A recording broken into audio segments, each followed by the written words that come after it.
こんばんは。今日は沖縄県の郷土料理マース煮を作ります。マースとは沖縄弁で塩のことで、名前の通りお魚をお塩で煮ます。お塩だけで煮るのってびっくりしましたが、すごく美味しかったので共有します。まずは臭み消しの生姜を切ります。今日は赤旗が手に入りました。色鮮やかでなんとなく南国な感じがします。飾り包丁を入れて皮が破れるのを防ぎます。霜降りをして臭みを取ります。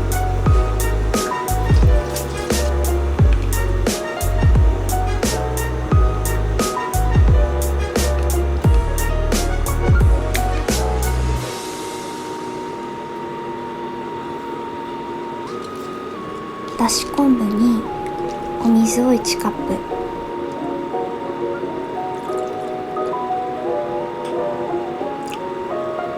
天然塩を小さじ2加えます。そして泡盛を加えます。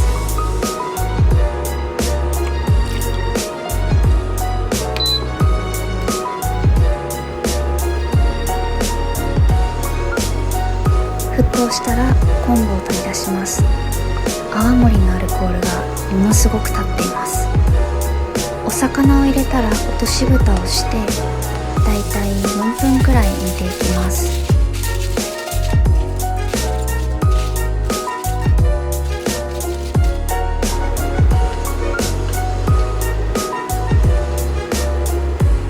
4分煮たら臭み消しの生姜を入れます。そこから2分程度煮ます。蓋を取ってお魚の上側のお肉を触ってみて、火が通っているようであれば完成です。お皿にスープとお魚を盛ります。浅漬きをかけて、今回は八丈島で買った島のりを加えてみました。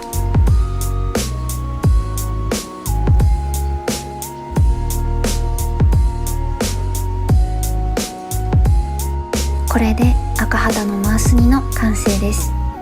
アルコール度数も癖も強いイメージの青森ですが、最後には何とも言えない良い風味が残っていて、とても美味しかったので、皆さん騙されたと思って試してみてください。ご視聴ありがとうございました。気に入ってくれたら高評価、チャンネル登録どうぞよろしくお願いします。